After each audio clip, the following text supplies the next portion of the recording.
Hey everyone, it's Andrew with the Alliance for Innovation Infrastructure, and August is Energy Month, which means we're sitting down with industry professionals to talk about their experience and share their perspective on the energy resource relevant to their work. Today I'm joined by my uncle who has graciously come to talk. Thank you for being here, Bob. How are you? Well, thank you very much. It's my pleasure. Of course. It's so excited to have you on board and share your perspective with us. I'm very excited to hear what you have to say.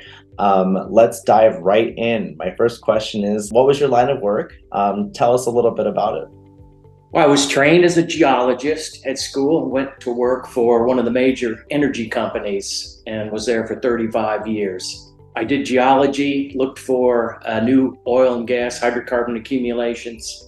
I also built the facilities to extract them, like offshore platforms. I've also done a lot of work onshore, helping build pipelines and other infrastructure. Oh, that's amazing. Did you ever think about getting into geothermal? Actually, I did work. We have a geothermal field in Northern California that is very exciting. I wish it was something that ought to be pursued, and I've read recently there is some technology work being done there.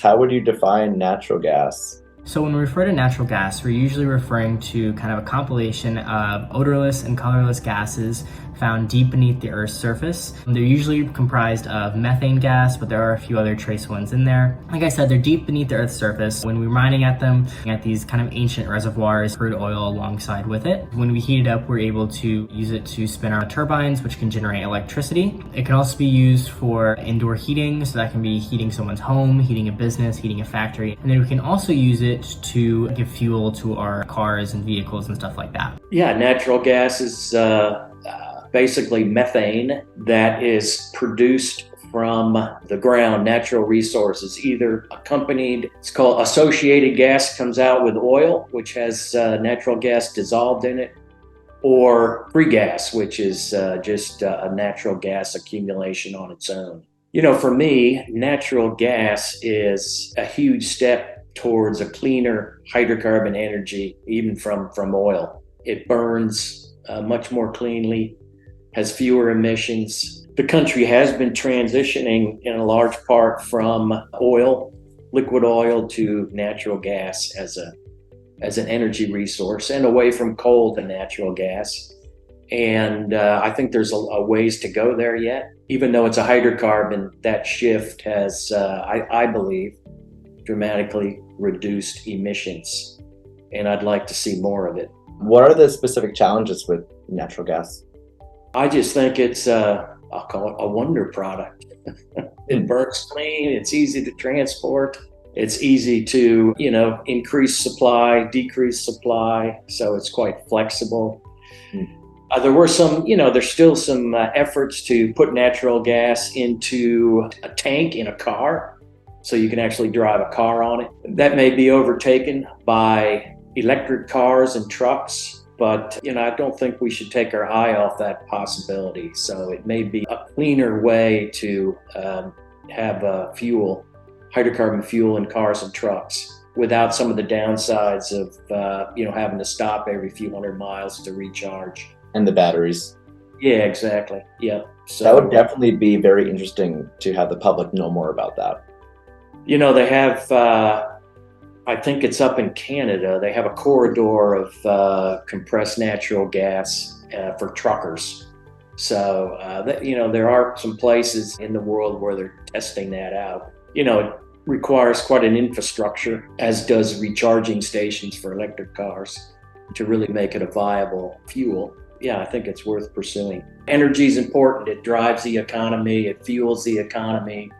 And we ought to cherish and be careful about our energy resources. Historically, coal and oil and gas have been kind of the mainstay, at least through the industrial revolution of our energy business. I think it's wonderful that we are shifting towards more renewables right now. That's really an important shift. I do think that we ought to let the free market dictate the pace at which we shift. So we can incentivize renewables. That's wonderful. We can put taxes on hydrocarbons to slow them down a bit. But we ought to let the free market decide, what's the best way to make that transition and how can we do it as quickly as possible without, damaging our underlying kind of energy infrastructure and energy requirements. We just drove through northern Texas. There are so many windmills, I'll call them. So Texas is one of the leaders in wind energy. It's like 20% of the power grid right now. So that's really exciting. The mileage requirements, the energy efficiency requirements we've had for many decades around cars and motor vehicles have just done an amazing thing to the technology. And, pushing on that through legislative activities to continue to increase those efficiency standards is going to naturally push us to lower emissions, combat climate change, and help fuel that shift to renewables. So I just think there's a lot of tools in our toolbox when it comes to providing energy. We need to keep them all healthy. And certainly we need to shift the emphasis away from hydrocarbons, but we can't give up on oil and gas. It's still going to be an important part of the energy mix for many, many years to come. Even if we don't use it in our cars, we still need it to manufacture plastics and medicines and pharmaceuticals. I guess I'd advocate not for let's chuck everything and focus on one thing. We need the whole mix. Mm-hmm. And the mix needs to change a bit, but we've got to keep pushing forward on all fronts. Being a geologist and looking back at the last, 4 billion years of the Earth's existence, the climate has changed continuously. It's gotten hotter, it's gotten colder, it's gotten hotter again. It has done that an innumerable number of times. Mm. And it's done that without man's influence. Today, certainly we have influenced climate somewhat with all the emissions over the past many years. Can I blame that as the only source of climate change? As a geologist, I can't do that. There could be many natural factors also contributing. While I think it's urgent we address emissions, I guess I'm not in the camp of the sky is falling and the world is going to end here shortly. Because this has happened before many, many times and the Earth's still here. I would like to see nuclear. We've kind of chucked nuclear. Hasn't been a new nuclear power plant built in a long time. They've gotten a lot safer. There's an immense amount of energy there to be had. And in the whole mix, I think, for me at least, I think we tend to forget that other countries are not as far along in their path of industrialization as the US and, say, Western Europe. So we're at a point where we really can start to work on energy efficiency with a minimal impact to, the quality of life here we have in this country. But, there's two countries in particular. One is called China, the other is called India, with probably 2/3 of the people in the world, and they're not where we are. They still want to have a refrigerator. They're still looking for at least one car in the driveway and not 2 or 3 like we have. They're still looking for AC. Their future energy requirements are going to be growing dramatically, whether we like it or not. And I don't think we have the authority to tell them they can't have a refrigerator like we have, or they can't have a car in the driveway like we have, or they can't have AC. The overall climate change initiative, while it's great, we need to keep pushing forward. I think we just have to have realistic expectations of what the rest of the people in the world who are looking for a quality of life like we already enjoy. We can't deny that to them. So we're going to have to figure out ways to help them get there. No, it's definitely important to be cognizant of, everyone else in the world. It doesn't revolve around us, correct? And thinking about decarbonization and the pathway to net zero emissions by 2035 or 2050. A lot of people have these very ambitious goals. This definitely bleeds into my next question. What would you like the public to know? Living in Hurricane Alley down here on the Gulf Coast of Texas, we're lucky if we don't get hit by a hurricane once a year. When we do, we often lose power, often for weeks. If I imagined only having an electric car in my garage and I can't go anywhere while the power's out, it really doesn't make it a viable alternative, honestly. I think the innovation can be a little bit sneaky. It suggests that you're only going to be moving forward, that there's only positive change, when really, like, you can regress in many areas that to begin with were poor. Yeah. So I think widespread applicability, there's some things we got to work on. I think the oil and gas industry, we need to continue to hold them accountable to all the safety and environmental regulations that we have on the books. I think, from my experience, is they are the existing regulations around air emissions, water quality, safety, are adequate. We have to make sure that the companies are being held to those standards. And they do a good job of doing that themselves. But in infrastructure, I'm a big fan of pipelines. I was just going to mention that, yeah. It is the safest way to transport, any oil and gas products, any other chemical products in a liquid form. I find it a shame that, for good motives, but just bad science, people protest laying pipelines across their property or in their area. To simplify oil and gas, for people who don't understand how that equates to production of energy, how would you define that? What pipelines are used for, or just how the industry kind of works? How the industry works. Yeah.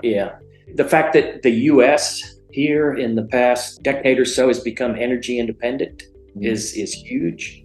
And that means that we are able to find and produce oil and gas out of the ground, sufficient to meet all our needs. And that's a huge economic boom for the country.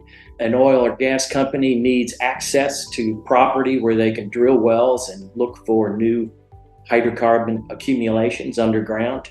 That can be done in an environmentally safe way.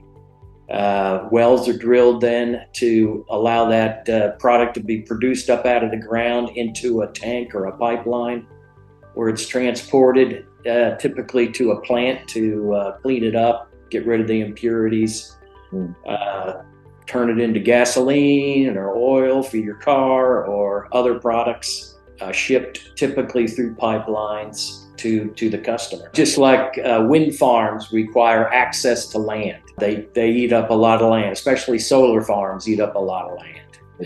We have to be willing to make that trade-off to say we want to set land aside for these purposes. Similarly, with oil and gas, we have to be willing to set aside some land for oil and gas production. Again, that can be done safely in an environmentally sound way. Natural gas reservoirs are found all throughout the United States, but the reservoirs are mainly clustered in the Midwest around the states of Pennsylvania, Ohio, and Michigan, as well as in the South around the states of Texas, Oklahoma, and Louisiana. Cost-wise, natural gas is very affordable. Estimates show that $600 worth of natural gas-produced electricity can provide the average American home with about a year's worth of power. For its land footprint, again, the land footprint is just kind of that compilation of all of the kind of factories, pipelines, drill sites that might be needed to extract and refine this natural gas.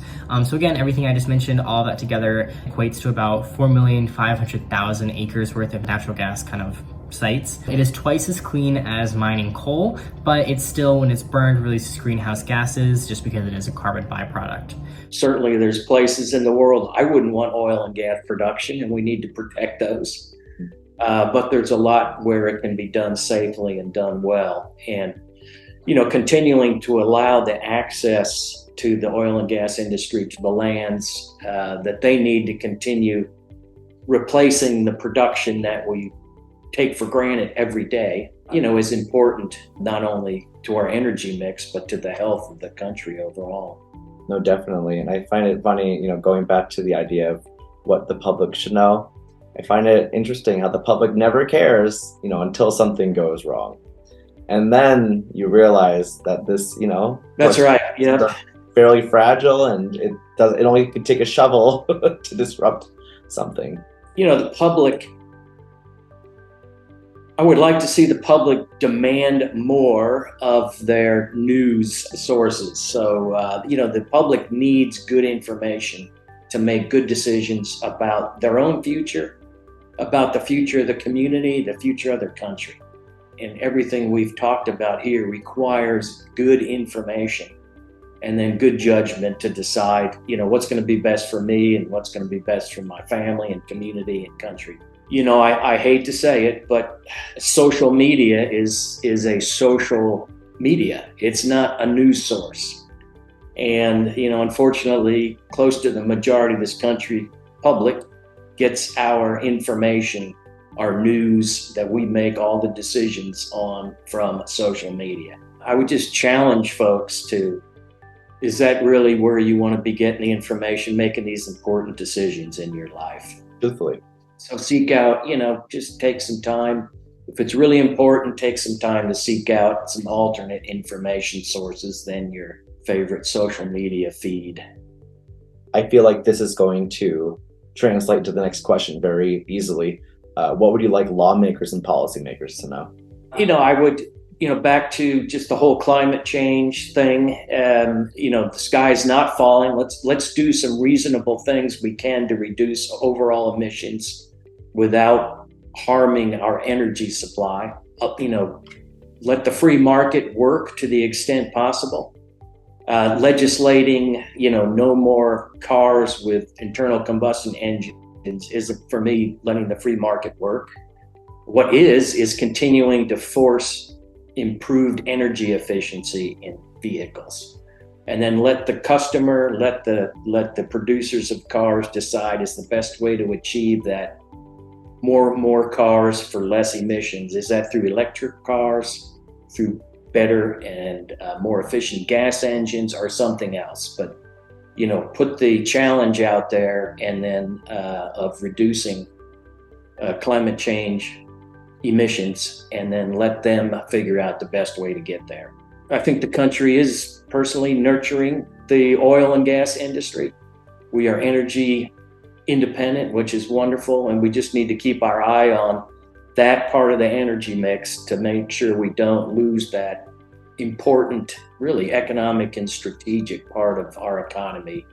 Oh yes, hydrocarbons. And as we move, as we work hard to shift away from them. Well, thank you. Those are all my questions. Very informative. This is awesome. Well, thank you for what you're doing, Andrew. Thank you for talking with us today. My pleasure. Thank you.